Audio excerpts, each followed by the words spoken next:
Hi, Michael. How are you today? Excellent. Thanks so much. Good, good. I wanted to introduce Michael Tamblyn, who is Vice President of Content Sales and Merchandising for Short Covers. Michael, perhaps you could let everybody know who don't already what Short Covers is. Short Covers is a service that allows people to buy and read ebooks on the smartphones that they already have, on the web, and on e-ink devices around the world. Okay. And Short Covers, do you just work with short form content? Is that? No, absolutely not. I mean, the large majority of what people are buying from us are full-length books, are works of fiction and non-fiction that they're reading on smartphones, on iPhones, on Blackberries, and Palm Pres, and Android phones that they already have. Oh, interesting. And you started with the short form content. Is that how the Short Covers name came? Yeah, when Short Covers started, we kind of made this spread bet that people are reading on the go, they're reading on these devices. What is it that they want to read? So we had full-length books, we had articles, and chapters, and blogs, and segments, and excerpts. And what was fascinating was that consumers came back and they said, we like these short-form things, and we like to read them, and we love chapters, but what we really like are long-form books. And that's what we want to read when we're out there in the world. We want to read long-form narrative, and we want to read full works of nonfiction. Like, that's really what we're interested in. Oh, interesting. And are you finding that customers or consumers prefer one kind of device for the digital books versus another? It was kind of our philosophical position from the outset that we'd never want to force people to pick a particular device, that people are going to choose the device that's right for them kind of based on the rest of the needs in their lives. So you may be an iPhone user because you like the richness of that media experience. You may be a BlackBerry user because you've been given one by your workplace. You may be an Android user because you've got a strong commitment to open source software. So any one of those things could be what gets you to the mobile device that you have. And so we want you to be able to read regardless on that device choice that you've made.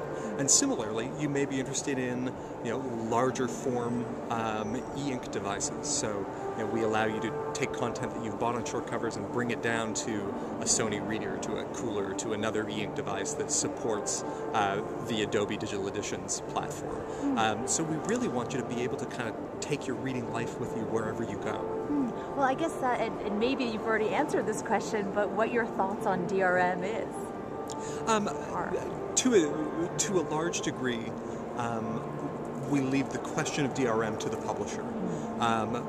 But within that, as much as possible, we want to try and give the consumer the same kind of flexibility of use that they have when they have a print book. So you should be able to move from device to device if you have a couple of different devices. You should be able to read on the web and then move to your phone when you're on the go. And if you drop a phone, or you lose a phone, or you drop one into a lake, you should be able to pick up another device, log back in, and get all of your reading material brought back to you. So never being tied to a device, having this collection of books that you've bought that kind of follows you around wherever you go, regardless of the device choice that you've made. Makes a lot of sense. And are there subject types that you're finding that are doing better for you than others? We have a huge range of titles, and the people that come in are obviously interested in a wide range of topics. We do sell a great deal of fiction, and that seems to align well to the needs of mobile readers, and these are people who really are finding time to read in these slices of stolen time through the day.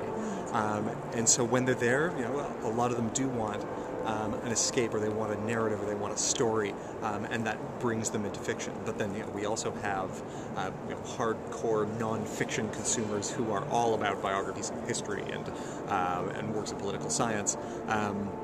And so that, I think, we'll see continue to expand in diversity and scale as time goes on, and as we bring more works in from more publishers. Right, interesting. And the fiction works that you're talking about, are they books from publishers or classic books, or what are the ones? Oh, they're books from publishers. I mean, we certainly do have public domain works as well, and it's always amazing how many people want to reread Pride and Prejudice again. But even beside that, I mean, most of these books that people are reading are, New York Times bestsellers and are, works of science fiction, fantasy, or mystery, or romance, which is a very big category for us.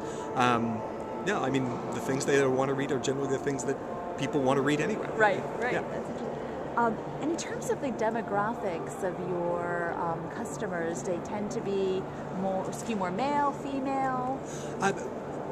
We were fascinated by the demographic that we got, because I think everyone had assumed when ebooks were getting going that this was a classic early adopter market. It's kind of, it's that male kind of 25 to 45, and it ended up being not. It was a 55 to 60% female. It's generally kind of a median age about 35 to 40, and looks much more kind of like the classic book buying demographic profile. The only difference is that it's a little younger. So we generally see sort of 45 to 50 in bricks and mortar stores, but we see a little bit younger, and that's, I think, partly due to the demographics of smartphones. And so it's often younger people who are picking up these devices and using them a lot, and that seems to be the things that bring people here.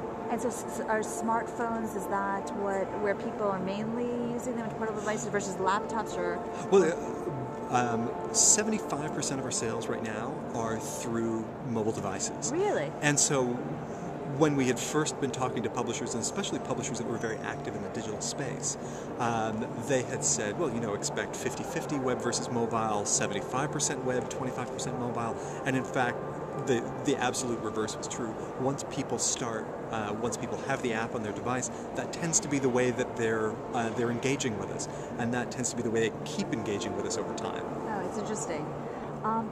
Curious what you think are going to be the major developments in the next 12 months with respect to digital books.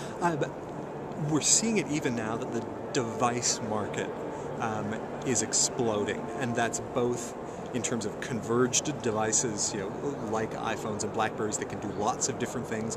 Those are only going to get better and more capable of creating more rich experiences. And then we're also going to see a lot of things happening in the dedicated reader space. So more and more e-ink devices, but also more non-e-ink LCD devices kind of in that tablet format are going to be out on the market. And that is wonderful for us, with our commitment to kind of be able to work on as many different devices as possible. We kind of, from the outset, knew that not only are there lots of devices that people can already read on today, but the devices that they'll be able to read on in the future are just going to get better and better. And so why bind people to a particular device when you know that there's something even more fantastic just around the corner, and let people choose that, and then bring the books that they already have there. Right. And so we're really excited to see what the next 12 months is going to bring. Do you see the content itself evolving over time? In other words, the ebook itself, do you think that'll become more multimedia, or do you think other things will kind of develop the content? Or?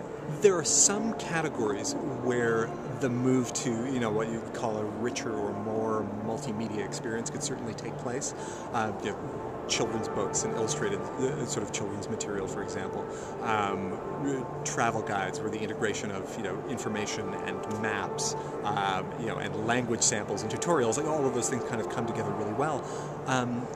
But at the same time, the content of long-form fiction and long-form nonfiction is ideal for the conveyance of certain kinds of messages and certain kinds of experience.